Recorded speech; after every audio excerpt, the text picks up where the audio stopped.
Director of the Maine Forest Service, and I'm just going to introduce you to a few people, and then I drift off into the distance.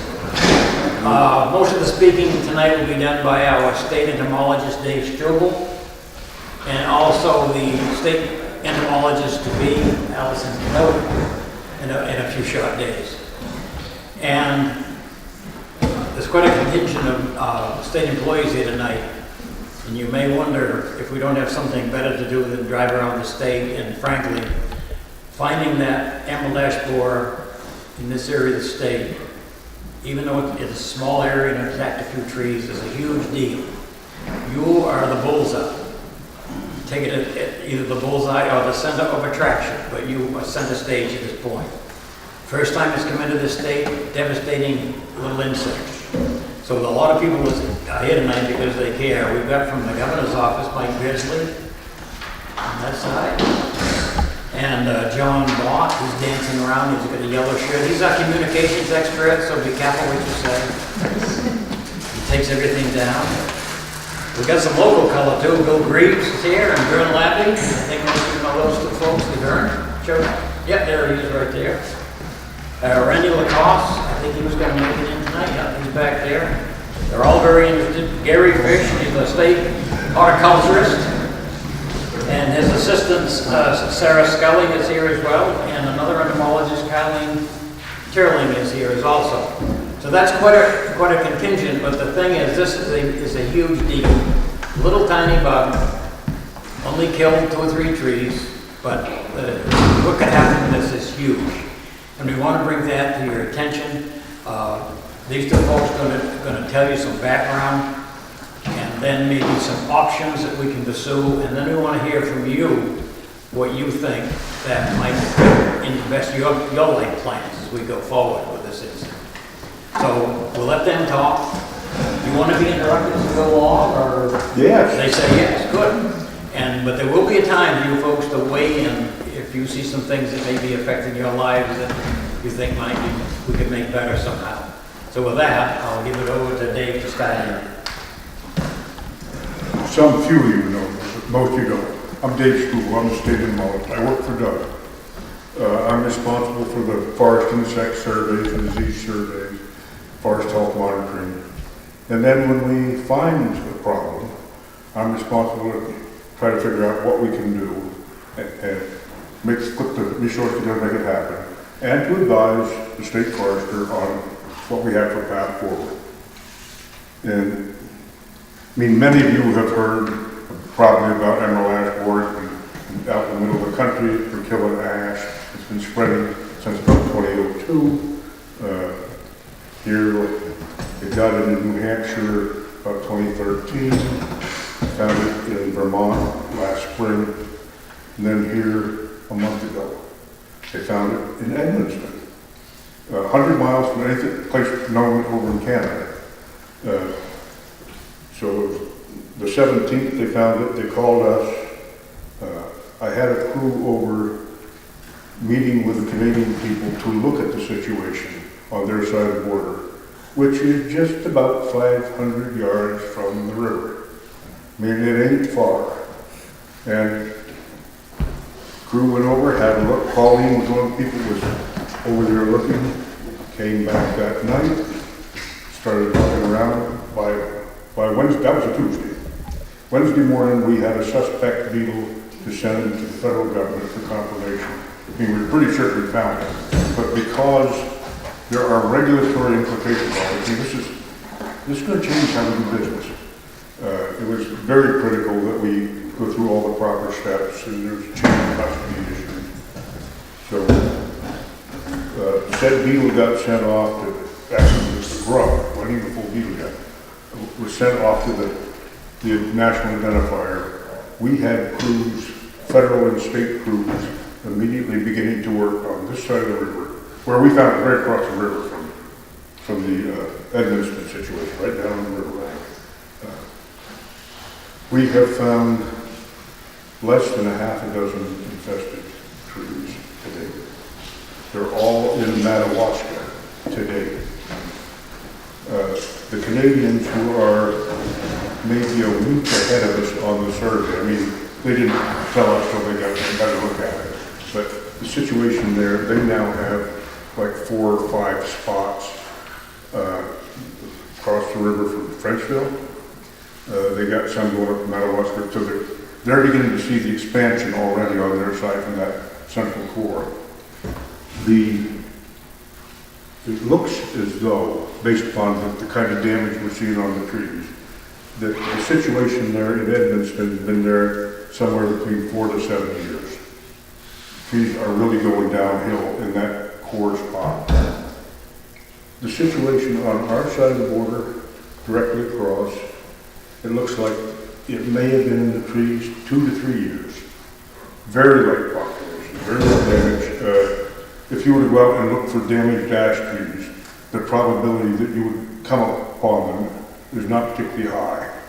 I mean, we Brittle, how many call them? Dozen?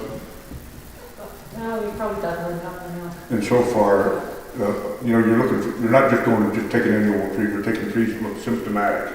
They've been dying down at the top, looks like there've been a little woodpecker pecking on them, maybe there's some epicormic sprouts. So far, most of them have been negative.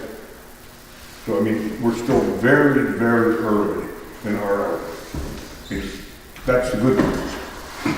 The bad news is, it's been here for at least 2 years. It's been over there for, let's say, at least 4 years, probably more.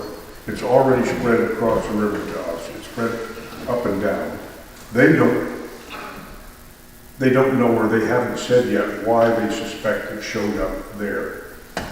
Whether it's because of the train yards, whether something there, whether stuff came in, but it doesn't really matter at this point. In fact, it's well established, and that becomes a core to spread from. We haven't heard anything yet on exactly how they plan to tackle it. In the past, 15 years ago, the idea was we'll try to eradicate the ash, knock all the host down, and that'll take care of the problem. There was an awful lot of effort put into that out in the lake states. It was not successful. The stuff spread anyway. So, people said to me, well, are we going to cut everything down and eradicate it? We can't. That's just that's a non-starter.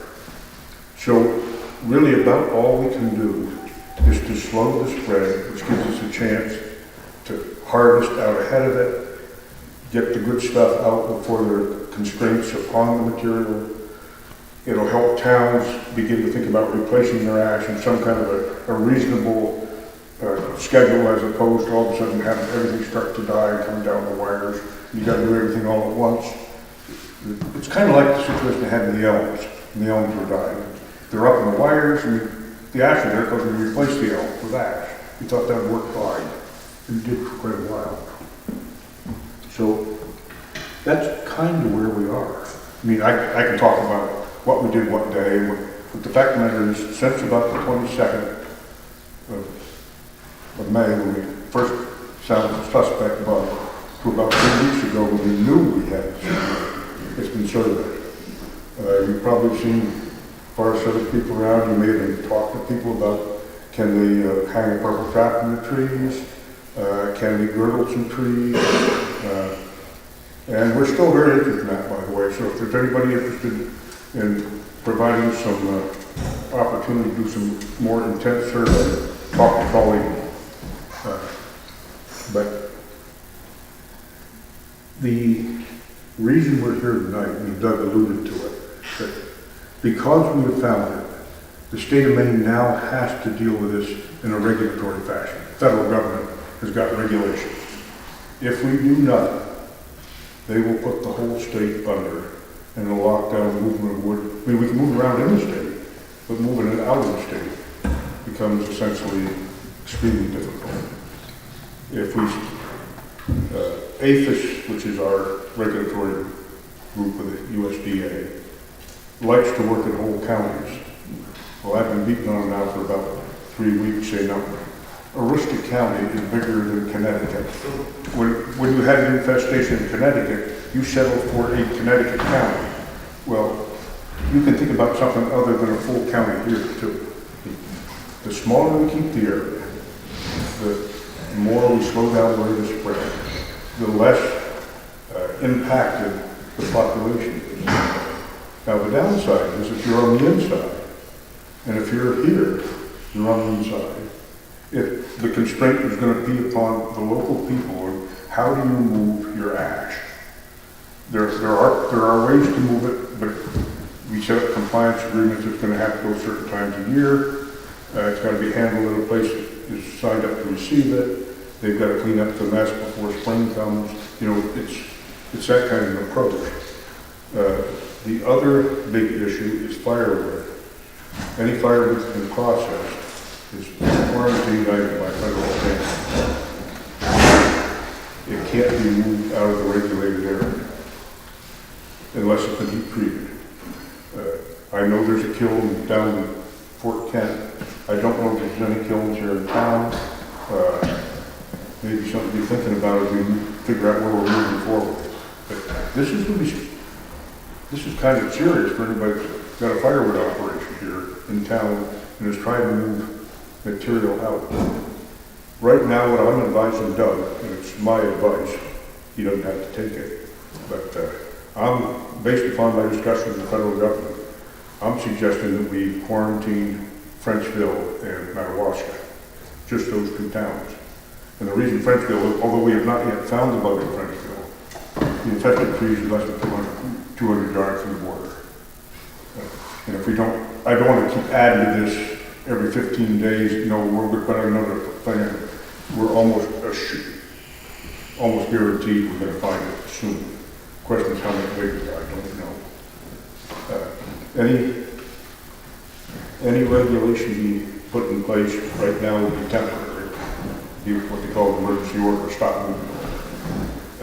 We have quite a lot of flexibility to, alter them, changing work on it. It's unlike a full quarantine, which gets very complicated. But I can't say I got this. I'm advising Doug to keep whatever we do with the stop movement congruous with what the feds are going to ask us to do on the final quarantine. Because if we get too far separated from what they would see as acceptable, it buys us nothing. We'll just put the whole damn county or the whole state under anyway. We're still in the midst of negotiation. I have written not one word yet on what the stop movement order is going to look like. But before we get started, I wanted to talk to people who are at ground zero. They're the guys that are going to feel the pinch first. I would like to think we could find, I can't not make it painful, but we can try to control how bad and how much freedom we have. So it's how big and how soon are the two things that strike me as are big pieces of flexibility. But that's kind of how I'm seeing it right now. I don't have many degrees of freedom. I mean, in one regard, I'm retiring at the end of the month. I planned that before this happened. I've been at this long enough, so it's time for a break.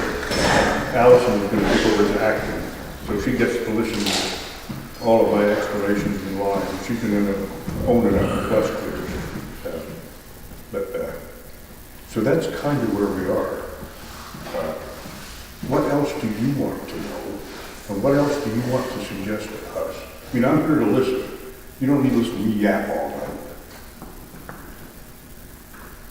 So basically what you're saying, if you own property here in Alaska, is wood on it. If you're going to close it out, you can't move it. Is that what you're saying? The ash, if you've got a wood lot here in Madawaska, and you're harvesting ash, you will not be able to move it out of the area except to a place that can receive potentially infested ash. I mean, that's probably what I think, because we don't know it's necessarily infested. There are no such places in the state at the moment. There are mills over in Quebec, I know they're crying for logs. They've been advertising, oh, we can take infested logs. They started that when Vermont got infested, they started sending stuff down to folks in Vermont, and we'll buy your stuff. So, I mean, there are markets, domestic markets, nothing in state right now. Now that'll, depending on how big an area we find, that'll change. And when I say that's the other thing, we got survey going on. This is the time of year when we normally do survey for MLS, where we've got the little purple box kind of traps that are setting up in trees, we're girdling trees. All along, I really expected to find this problem first in southwestern Maine.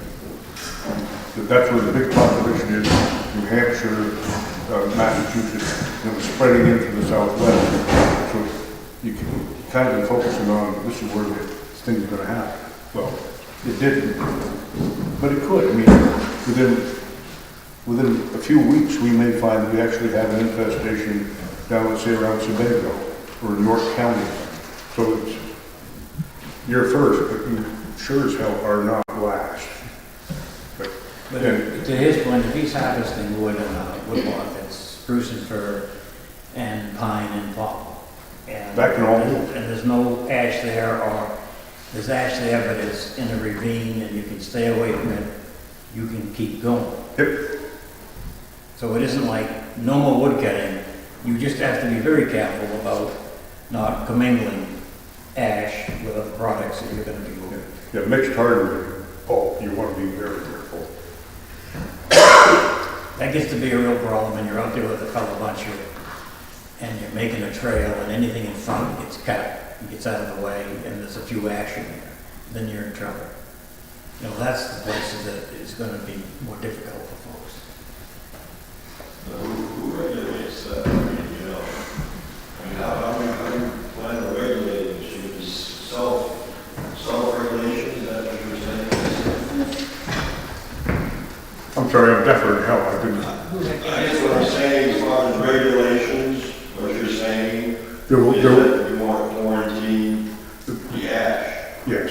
So someone cuts a piece of wood and doesn't really know that it is, a problem, or it is an ash, I suspect. How would you regulate that? I mean, If in fact it starts showing up at mills, and they're concerned that they're going to fall under regulation, there'll probably be people are going to get shut off the mill too. I mean, it won't just be us. I mean, they're scared to death that they're going to get sucked into this whole situation. Let's say you're sending it down somewhere to be processed. Yeah. To what? I can give an example. I was talking to a log buyer for a company that has a yard in New Hampshire outside the quarantine area, and then a mill in Maine. And his explanation of how they handle ash coming in mixed hardwood loads from regulated areas, they've told all their suppliers, no ash from regulated areas, and if ash comes in, they turn the whole load around and make it go back. They make it leave that facility. Now, not all mills are necessarily going to have the capacity to do that, but it's likely to be caught at mills. There will be certificates probably for movement as well for those folks who are moving the material. So there's various ways that stuff is kind of handled. If you've got quality ash and you're looking to move a bunch of good logs, then time when you harvest and when you move it and getting a certificate to go to a place that will receive, I mean, that's very doable. It may be pain, but the market remains. You're basically talking about sawmills. Now, Yeah. for your own so-called home heating. Your own home heating, if you're living in Madawaska, harvesting in Madawaska, everything's inside, you can move that. So I mean, if you're inside the tent, it can move around freely inside the tent. The way to think of it. And if a bunch of ash starts dying, I mean, that won't happen right away either. I mean, that's some years out. But when that starts happening, that's exactly what's going to happen. Because it burns good and we're gonna salvage it. Probably the greatest problem will be people that are producing pulpwood or firewood, where it's hard to separate, just by looking at it. When you're processing a huge volume, you don't look at every tree all the time, but it's gonna come to that point. The best place is to try to separate it in the woods where you don't cut it if that's possible, and then on the yard if you can't do it in the woods. But pulpwood and firewood are gonna be the hardest probably things to deal with, rather than quality of logs. So if you're going up to alley ash with some wood in the back of your truck, somebody be checking that, or is it just, you need to make fire when you get there, campsite? That's a no-no. Have we done that? Yes. Yeah. We used to put the rangers at down at Teerling and checking firewood, and some people got turned back. Baxter Park is very proactive on that. If you arrive with wood in your vehicle, you don't belong there, you have to buy it. And there's a number of campsites that have done the same thing. If you show up wood, you don't stay there, you get rid of it. So there is a mechanism that takes place almost on its own to make sure that firewood isn't being moved around. So how did it get from Canada to our side? If in fact, it seemed like that's what everyone was insinuating. So it would have flown just across the river. The infestation is close enough that it's within the area of natural spread. So on its own, the beetle can fly very easily, a half mile a day. To a mile a day. And more if it's pressed finding ash. So To be fair, not to have an international incident, we get it from Asia and we gave it to Canada in the first place. So it's just going full circle. It's just going to work. Yeah, it will spread. In the fullness of time, a much larger area will be infested. What we're doing by all this regulatory stuff is buying time so we can make a considered approach to removal and harvest. I mean, we're not going to stop it. At least we have not yet been successful.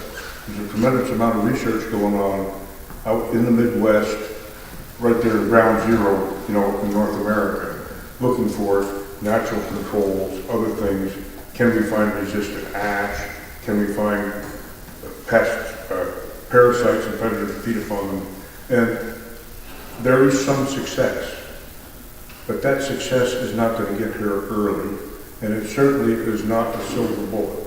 I mean, maybe by the next generation ash, we'll have more resistant trees and a balance. But the story I'm telling is not a pretty story. I mean, we are where we are.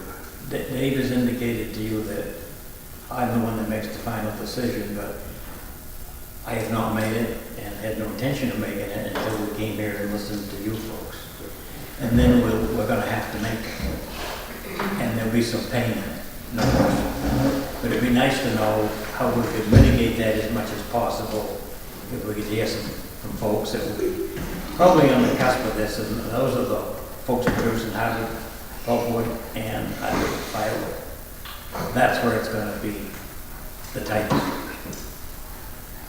You purchase your wood out of that area,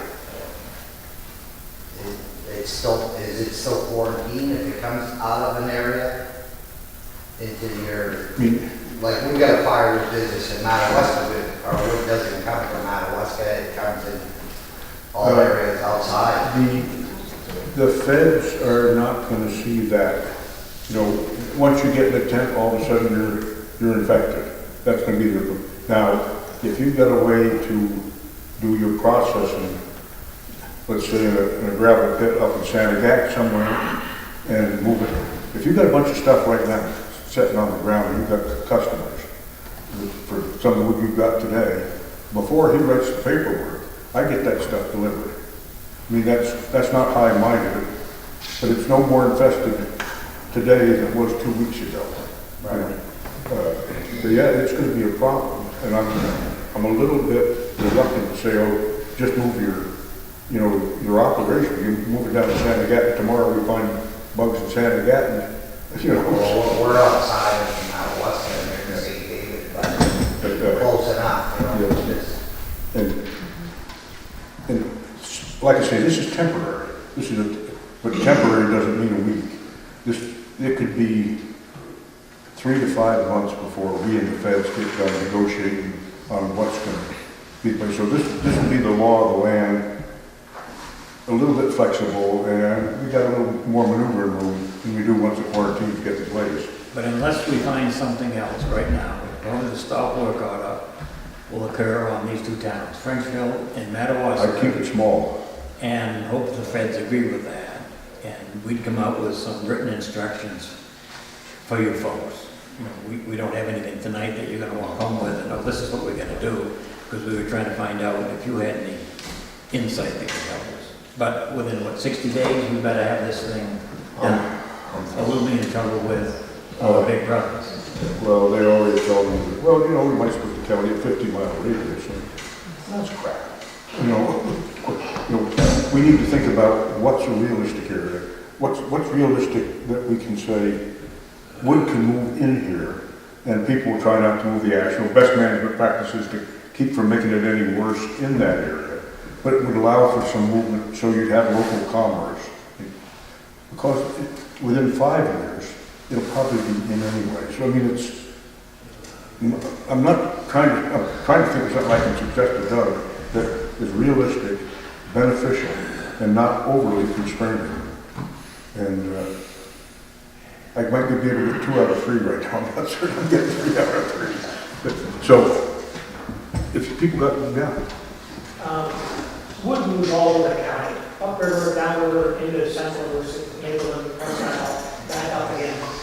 How are you going to enforce this? I mean, is there going to be, does every load of firewood we have to carry a certificate of origin? I certified this wood came from outside the quarantine area or whatever. I And who's going to hadn't thought about going down that road. In theory, yeah, it could be, but no, And have you convinced the state police to take it seriously, because they have in the past? If they get a 911 call, somebody reporting a load of firewood, moving or it shouldn't, are they going to laugh at you or say you're abusing the system, or is there going to be a mechanism? we've had reports that have been followed up. And the other thing to keep in mind is the state only has so much resources. This becomes a federal quarantine. Now it becomes the feds get involved too. So law enforcement takes that a little more seriously than me just whining about firewood. Yeah, there's kind of a pecking order though. If you wanted compliance, the first place you'd go to is probably the firewood dealers. And then you go to concentration yards of hydrocarbon, which ends up down a Sappy or Woodland. You wouldn't be out checking individuals so much as you'd be going to where the problem probably is the greatest. And that we can do very easy, no problem. So will there be inspections? Yes. And the more compliance we get, the less there will be. But there is Big Brother watching, so we have to do the right thing, because we should. We've got to slow the spread of this, or we won't be able to salvage the ash in the rest of the state. You can't put a blind eye to it. So who technically is going to be your enforcer, so-called, your enforcer major? You get an eye on things, or, I'm not trying to get around that, I'm just curious, because people are going to be asking a lot of questions about this.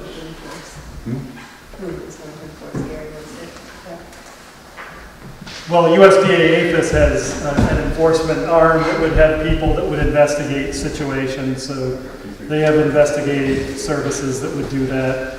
Border Patrol is also well aware of all quarantines and would be enforcing quarantines.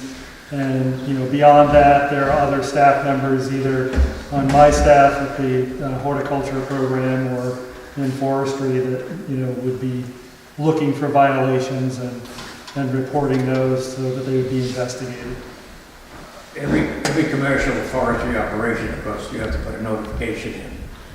And the forest rangers do pretty faithfully go out and check those. And Bill Greaves is over there just so happy and giving him more work as they're jumping around. But I would expect that they'd be in the front line as well. Absolutely. As Doug suggested, we have a mechanism where we can trace through trip tickets and through harvest operation notifications back to the lot where the wood harvest. So we don't typically pull people over, they got firewood in the back of their pickup and they're driving down the road, but we will stop at log yards. And of course, the commercial log trucks will have trip tickets on them. There are mechanisms to trace that back to the harvest site if we're asked to do so. Across the borders, all right? Coming which way? Canada, like usual. Yeah, Canada or Struble, you gotta keep us up. we wouldn't normally sit at the border crossing or the port of entry, but as our federal partners suggested, the Customs and Border Protection are familiar with this and they can identify that. So the question would be whether it came from through a port of entry that was within the quarantine area. If it comes across from a non-quarantine, and you tell me if I'm wrong, Dave, if it comes across from a non-quarantined area in Canada and comes through the Fort Kent port of entry into a non-quarantined area, then they're good. So, but if it crosses in Madawaska, then it'll be a little different, so. The trip ticket's a great idea, but retail firewood does not require a trip ticket. But we can sit down and talk to somebody, and I'll tell you, 99% of the people in Aroostook County are going to tell you where they got their wood from. So, one way or another, we'll find out whether there's a trip ticket or whether there's a harvest operation notification right attached to that sales receipt, or whether you just stop and ask somebody, where'd you get your property? So, I've got a couple pieces of Ron Ash in the pile. Just leave it there? I'd burn it quick, if you want to, for this quarantine. That's where it's gonna go, it's gonna be burned before it gets here. Maybe you shoot here. So if you have a pile of wood and you're within the quarantine and it's already been quarantined, right? Because there's none right now, am I true on that? Then I would save it for next winter's firewood and burn it within the quarantine. So it's gonna go 4 kids, all right? Right now, Yeah. there's no quarantine right now. It's right there. There's no quarantine right now, so if you've got a load of wood delivered to a customer in Fort Kent, or Shannegat, so on, it's not illegal yet. It may be shortly. Within 60 days, So- there would be a stop order about it. I would be very surprised if it wasn't before 60 days. You have a map of the shape where the affected areas are, you can see, and this isn't Madawaska, I'm close to where it's really not mine. But it's moving towards here.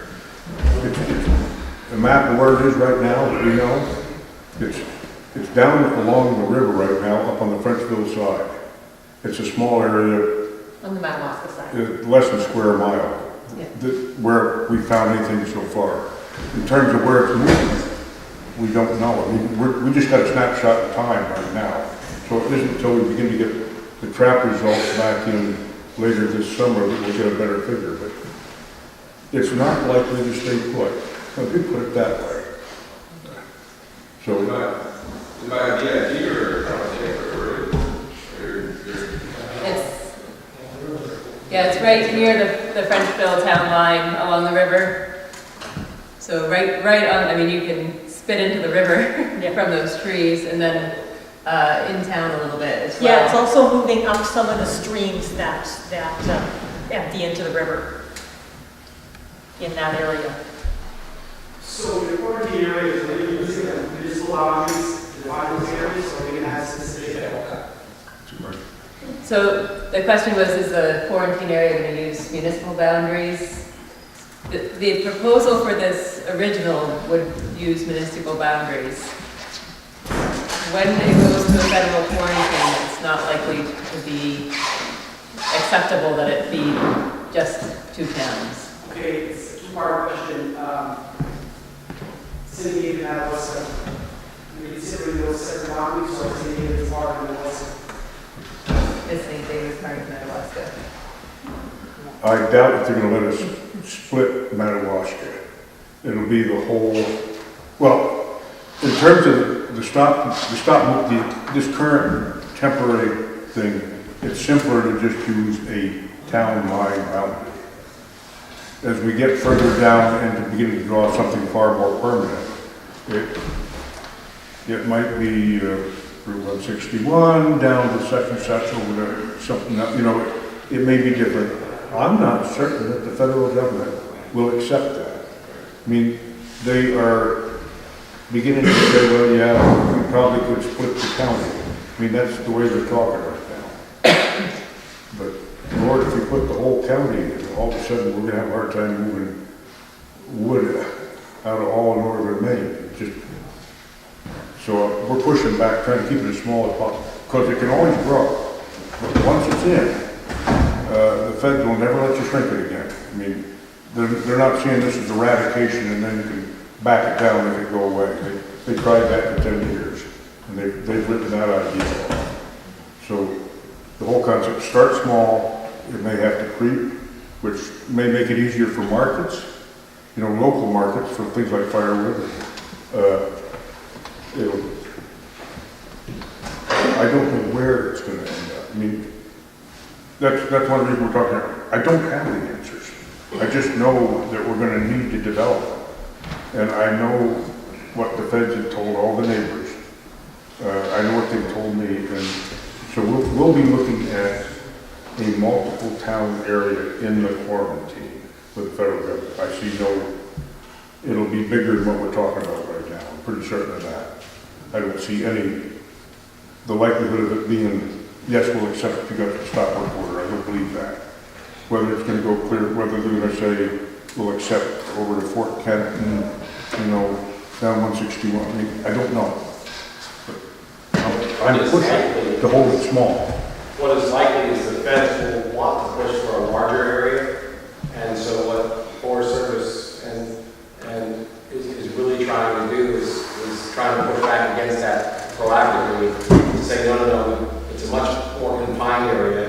You don't just fall back on what seems easy to do, which would be the whole county or the whole state, which is right. what they depend on. All we're doing really is buying time by doing it, but time is valuable. I don't know if the feds in the south side or not, if they saw good compliance in a couple of towns and it wasn't outside of that, would they be prone to be half decent? Non-defined though. We can only hope. But if it is just here and a good compliance and pretty good side, there's a lot better chance of having some luck with them than if we don't do much of anything. Are we the first part of this, in the state of Maine, are we the first ones to be declared with this? Congratulations. I never thought it would show up here first. It's like finding budworm in Kittery. Is that ridiculous? But Yeah, all of the educational resources and everything else have been aimed at York County and Oxford County. So that's why you haven't heard that as much about it up here, because we expected that it would come from New Hampshire and southern New Hampshire. So all, like with the firewood, we've been educating down there, all the campgrounds and everything else to be on the lookout, and they actually call us and let us know if they're finding ash, but that they think came from New Hampshire or Massachusetts or some other place. So all the resources have been pointed there, not thinking we could ever find it up here first. So that's why you're more in the dark up here on it than they are down there. And then if you look at where they already have quarantines in New Hampshire, they've been going county, town. In Vermont, they just got it in Vermont just before us, and they did the whole state. The whole state is going to be quarantined. So everybody's doing it a little bit different, and I think as they've said, we want to try to do it small at first and then move on from there and see if it does help to slow the spread. But a lot of it is incumbent on you and everyone else to not move the wood around. Because once you start moving it around, that's why it ends up in Edmundston instead of, where it should have come in from Quebec or from New Hampshire. So the cold doesn't affect it? No. It comes from Siberia. Does it? Yeah, really. China, Yeah. Siberia. Cold is not a factor. Now, are you just talking ash? Just If you don't deal ash, are you still quarantined? You're asking from a firewood perspective, Right. and from the firewood perspective, the federal regulations are all hardwood firewood. Yes. Okay. It's, makes it difficult. Essentially, they've said, we can't be sure, we can't sort piles of firewood. It's amorphous, everything. But you can keep it in the area. If you keep the area, it doesn't matter. Always sell in the quarantine area. Right. Like now, if this grows, and next thing you know, cordage is in there.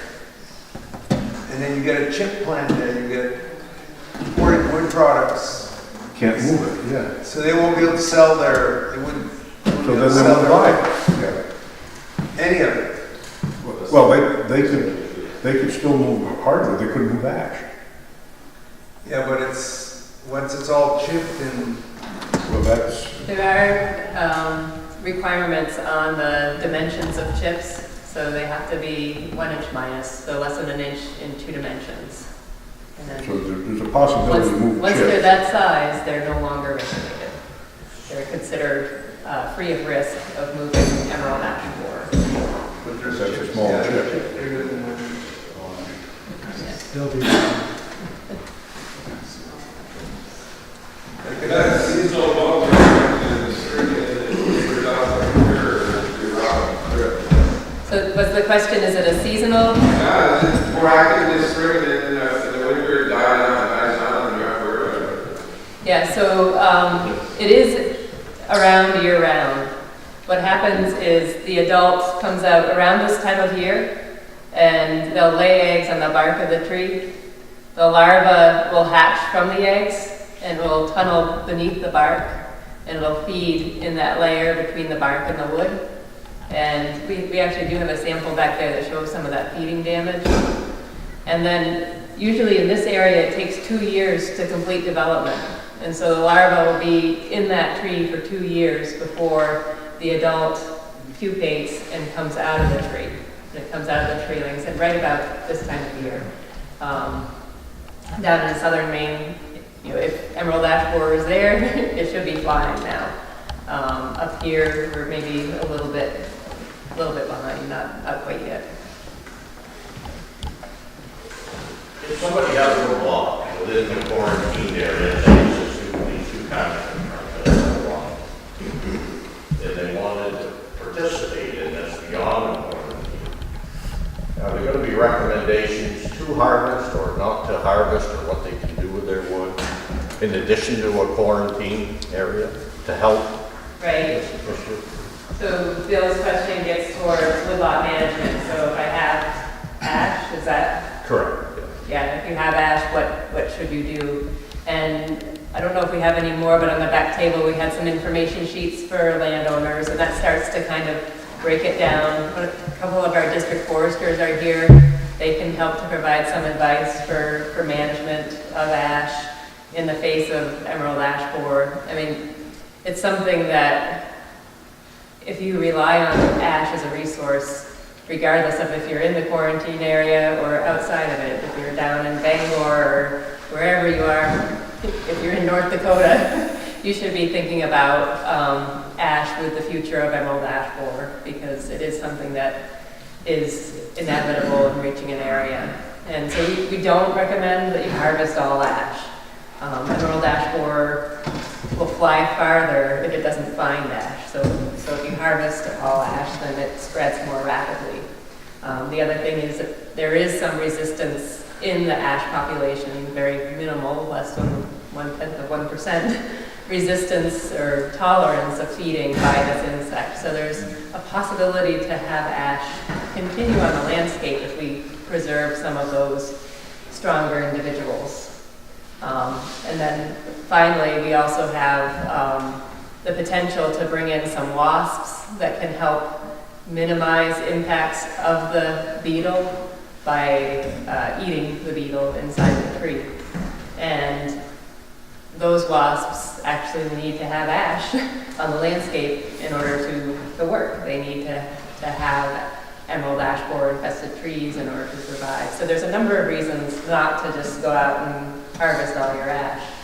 But, you know, if you have ash that's reached its economic maturity and it's part of your goal to harvest it and you're in harvesting, you should think about harvesting it. If you're in Frenchville, Madawaska, you should think about conducting those harvests in the fall and winter so that you can move your logs to places that will eventually be available to move those logs. Because there is seasonal movement of wood is allowed, as long as the end facility has an agreement to receive that wood. I'd put it a little differently. If you're in Frankville and Madawaska or a town or two around it, and you had veneer, a saw log, quality ash, it would go. I wouldn't wait. If you're in Central Maine, I would take a more relaxed attitude and wait 5 years more.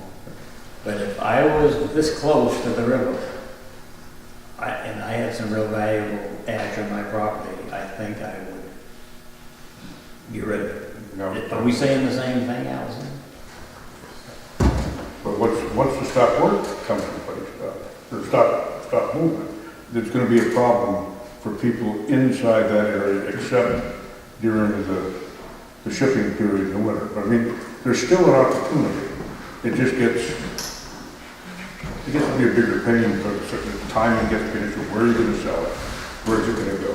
Most of Quebec is in the quarantine, right? Most of eastern Quebec, southeastern Quebec, up to about that point. So there's several ash mills in Canada that are in the quarantine, they're Yes. taking veneer. They would take veneer from us. And out west, all those veneer, that take ash veneer, they are in the quarantine for sure. Out to the lake states, yes. In terms of, it won't,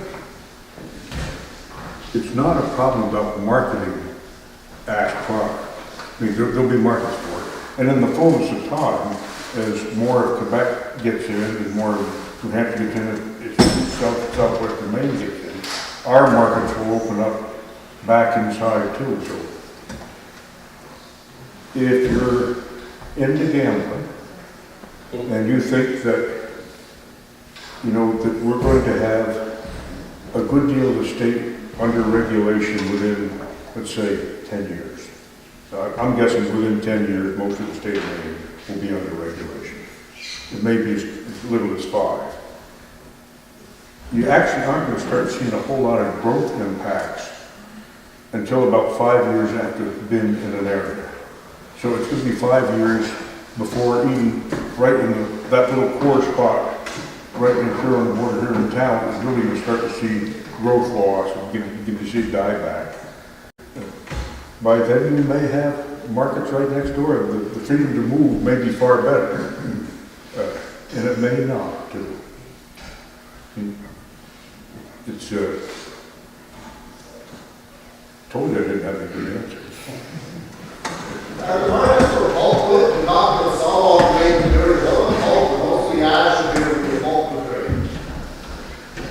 If there's a place that's taken pulpwood to chip and then go, let's say, to Sackey or Baileyville or somewhere, if there is a compliance agreement at the far end to receive that material and handle it in a certain fashion, and if there's a compliance agreement at the, let's say, the chip plant, how they would handle it and clean up the mess, that stuff can still move, even if they're not in the quarantine area yet.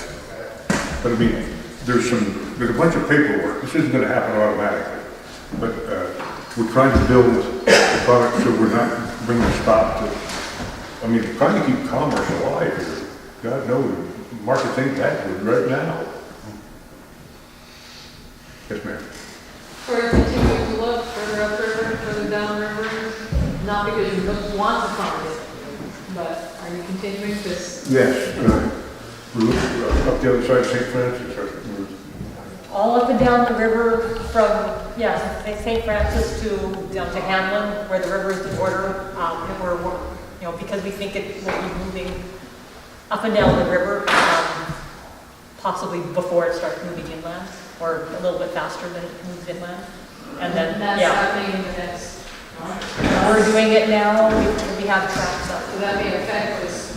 Yes. Hoping you don't find that obviously if something's found that's going to stretch that. If we find something, area that changes.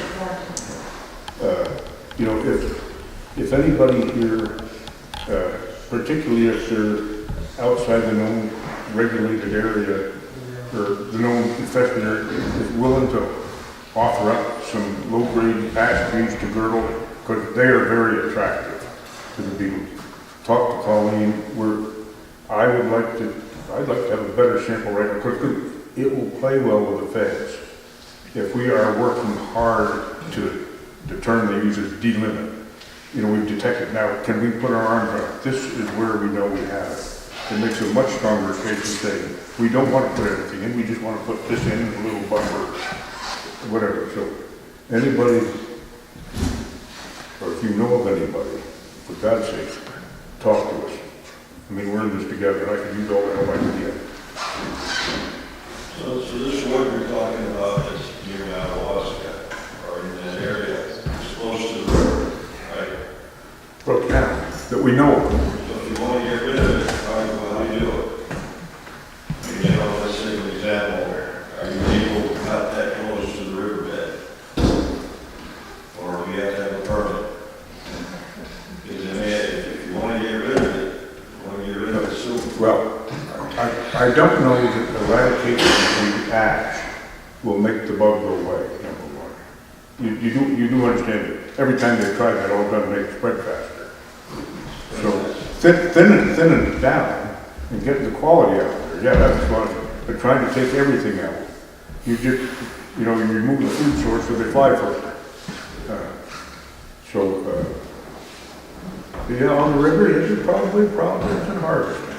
We found out they're probably in Fairbanks. Border Patrol wanted to come down and find out what we were doing wandering around down there.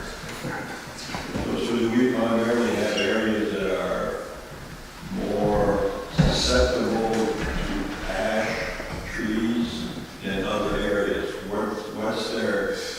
What's their area that they really progress or work well in? Right around here, it's not like the Midwest where you get these great big stands of ash. We have a little ash everywhere, and some more than others. Wet spots, you tend to pick up, the brown and black ash.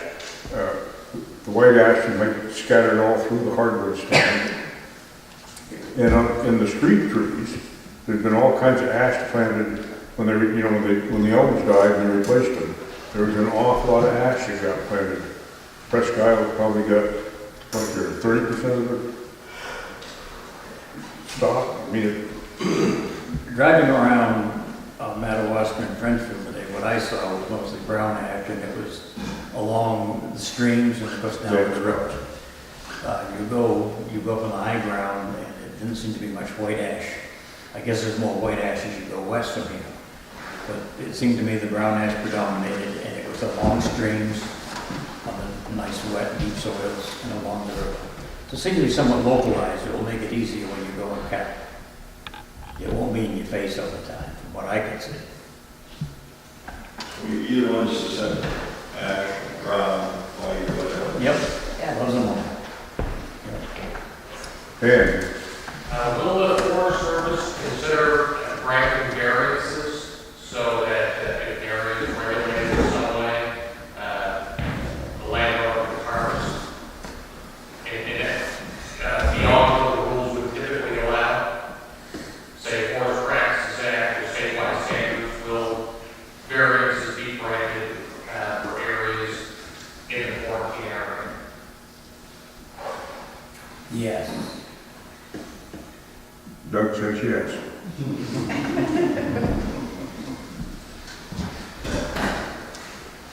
Now,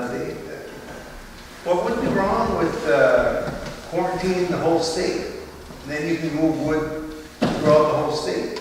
So what's the- Well, you can, I mean, you do that. That means that the bug spreads throughout the whole state willy-nilly, because it spreads much faster that way than naturally. But yes, I But mean, it's like inevitable that it's gonna happen anyway, or? yeah, it's inevitable, we're all gonna die, but we're not gonna lay down the road. That's a good analogy. I've been known to. Yeah, you know, the local people are gonna take the brunt of this, but 10 townships from here, someone might get 10 years more growth out of their ash, and it goes from a pulp to a saw log or a saw log to a veneer.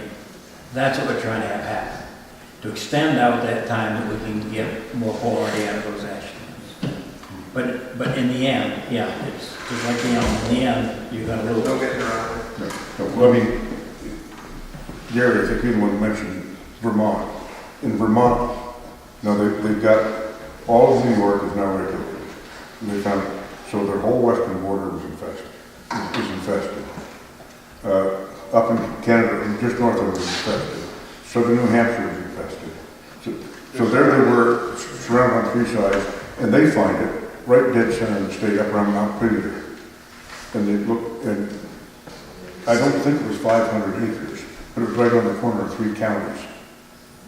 So they have to, at a very minimum, the feds will not let them do anything less than 3 counties. And they weren't ready to fight the split the county situation. And they finally made the decision that they're probably going to find it somewhere else soon anyway with that kind of surround.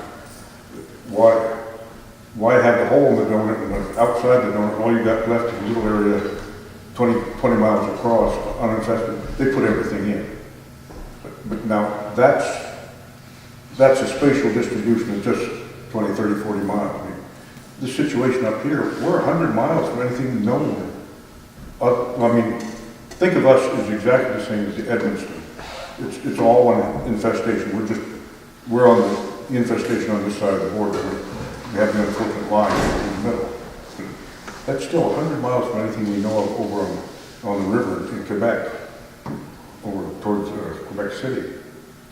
So there's a lot of ground that could be buffered and protected. We don't know how much time we can buy. Down there in New Hampshire, they went on a county by county approach. They found it in 2013. Within 4 years, it still isn't a 20-mile radius. How far from our border was it when they found it? It was over Concord when they first found it. Now it's less than 10 miles. yeah, but we have slowed it down. Slowed it down tremendously by actively stopping movement. And my counterpart over there complains bitterly about the process it takes to do it, because it's ugly. I mean, we're penalizing people. Some people are being penalized for the good of the greater crowd. That's where we are right now.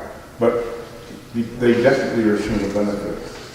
We saw something similar about 10 years ago when they first had a situation down on the Hudson River, just above New York City, a town called Saugerman's, down in Kingston. They managed to keep it really on the west side of the river for about 4 years. Now, it kept creeping up and down the river, but it wasn't spreading east for quite a long time. It gave quite a lot of time to do some salvage, removal, planting. Probably down that way, probably the biggest payoff was for the towns. Begin to get some of the high-risk ash that are in the right-of-ways and in amongst the power lines, take them out slowly over time as opposed to taking the whole damn town budget and having them all down to once. So, I mean, Does it attack little trees too, like seedlings and everything? Yeah. That. Oh, Yeah. A lot of times in these wet places, you'll have bigger trees and you'll also have little seedlings that might be 10, 15 feet tall. But it'll attack those. let me tell you a failure story on that. They had a spot come in down in Maryland, this was some years ago. just outside the Beltway, so there was plenty of money to work on it. They went and they eradicated all the ash from the landscape in a quarter mile. Within 2 years, they were finding it on little things like this that they missed, 2 inches in the emerald ash borer, because there's nothing else to feed on. They found them and they spread out. So they, like I say, it's eradication of the host to eradicate the pest. Hasn't been promising at all. Good idea, you just can't make it work. So we're into the slow to spread. What can we do to slow the spread? What can we do to manage it? What we can do so people can continue to do business in the area, inside and outside. Allison and Dave, I'm sure up front your names are prominent with phone numbers and email addresses. My name is, I'm going to be retired. Remember? That started 2 years ago. Allison, do you have cards for people in case they want to call you and talk to you? Because we can only get so far tonight, and you may be able to call and give us a tip, but within 45 days, I've gone from 60 to 45 now. I got to do something, and I'd like to do it so that it's least intrusive, at least in step one, until the vets get involved. So if you have something. Already, please put your email address on the paper back there, because we're creating a list for providing additional information. Yeah. And just so that we don't have rumors or whatever else here, the suspect is that it comes from Canada. Is that right? I suppose we got to say so, yes. You would have to say so, because this is the first time I hear of any of it anyways. Yeah. So basically, it more or less came from Canada into the United States. But remember, we gave it to them. We gave it to them out west. Out west? Yeah. From China, right? Yeah. Yeah, keep China coming down around Detroit. Yeah, there's enough blame to go around here. People tried to stop it. Question we haven't had. Did they have a procedure at one time somewhere along the way, or read about that they had to put the wood through a temperature before it was brought in? For pallets. Still doing that? We are. Some things, yes. Pallets are all supposed to be treated that way. Pallets? I mean, they kind of felt that pallets is probably how it came in, pallets and dunnage.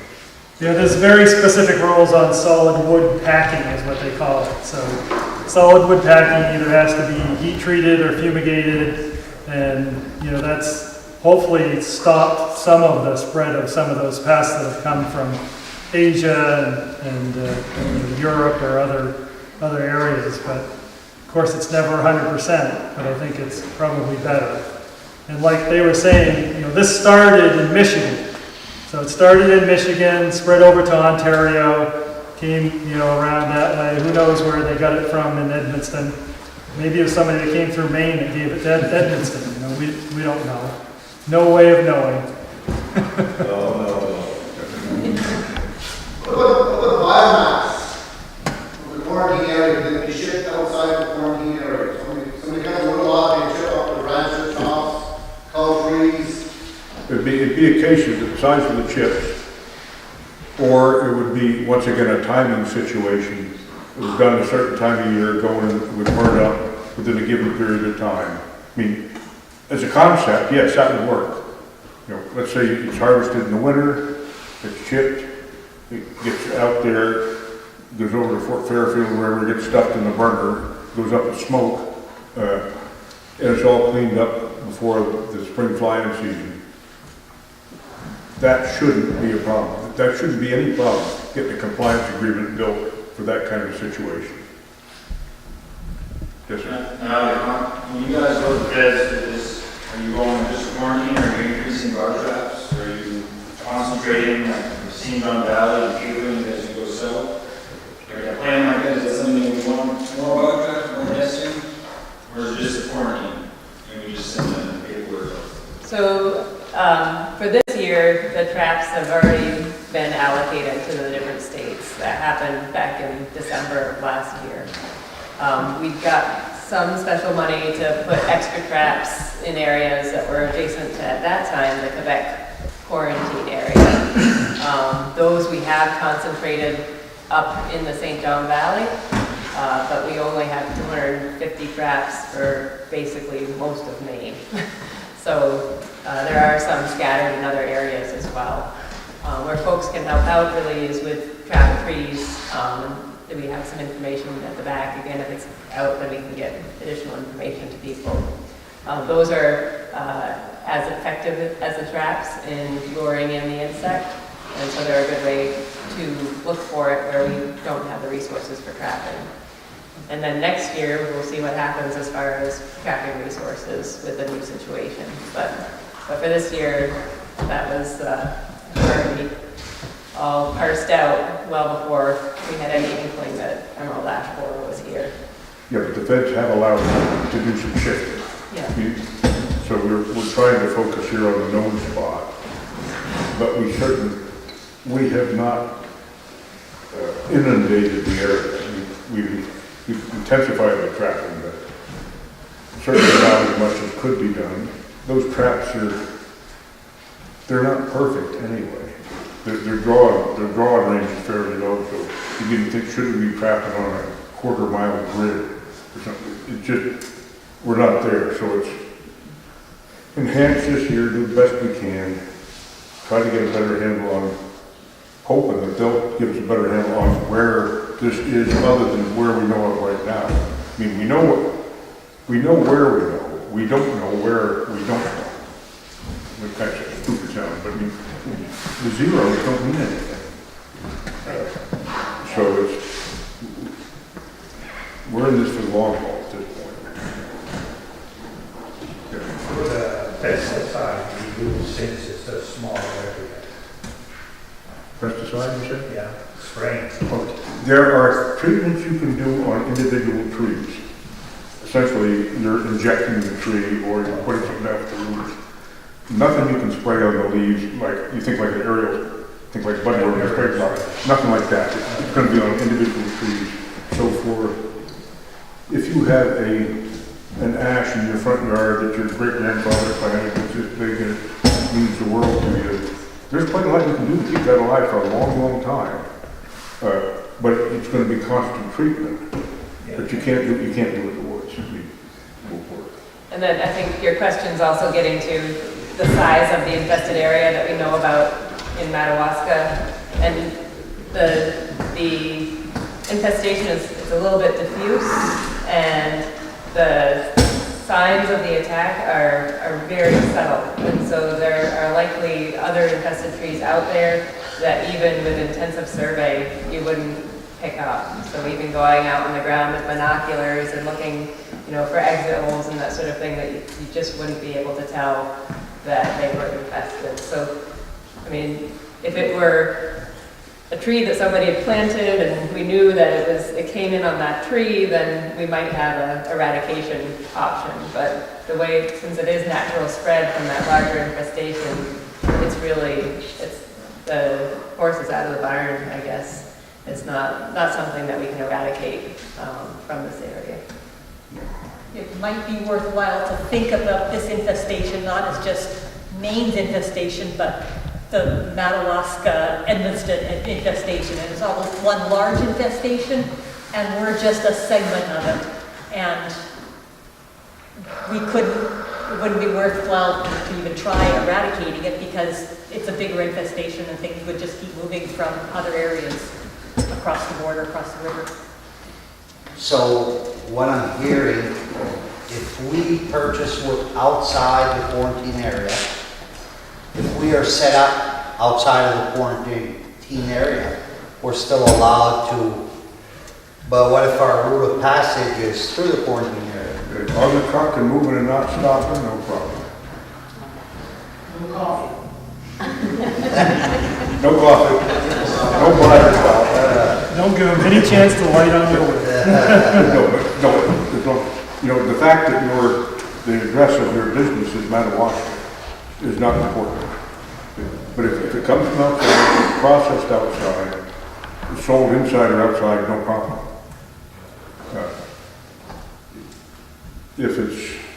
If you're processing it inside, I don't see any way that the feds can buy off of this at all. But once you're in the tent, it's been sitting there, it's stacked down, it's infected. They look at it like an infection, I don't want to belabor this forever tonight, but if you think you've kind of the end of your questions, we can kind of break it up, but Dave and Allison will stay here, I'm sure, a few minutes if you want a one-on-one and pick on them a little bit. I'm sure that'd be fine. And the other, you're going to be retired. Why would I care if you have a miserable night? Why?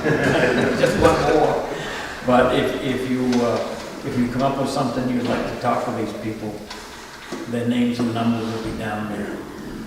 Give them a call. You can track them down. Chances are one of them will be up here off and on for a while. Or several of them. And if you know somebody else who knew about the meeting and couldn't make it, or didn't know about it at the meeting and should have known about it, for Christ's sake, tell them. Talk. I mean, this is not the end of the discussion. This is just barely the start. But we need to. If you know a service forester, or if you know a lands forester, give them a call if you can't think of these folks' names. We all know each other internally at least. It'll be an next meeting, too. Yeah. What I don't know, John, I mean, we talked about a next meeting, there's got to be a next meeting. The question is, when will it be most productive to have a general meeting?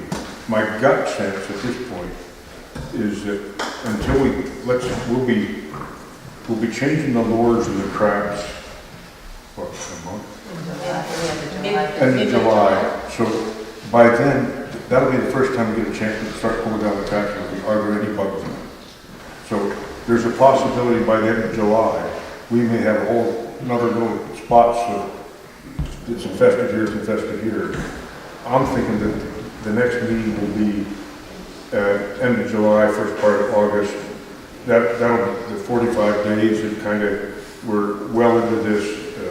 What that won't do though is the process that would take place would still take place whether it's a bigger area or the area it is right now. So there's still a lot we've got to work on and get done, no matter what you find in those traps. I got to start writing language. Yes, you're going to get that done before you get out the door, I'll tell you that. But talk to us after the meeting, call, send your comments so that we know your feedback in sort of moving forward on this. I will say this, I've never come to community and given out more crap and had a better response than I have here, so thank you for listening through this, because it's not good news. You've been perfect gentlemen and ladies on this, so thank you for that. And we just wish we weren't doing this to you.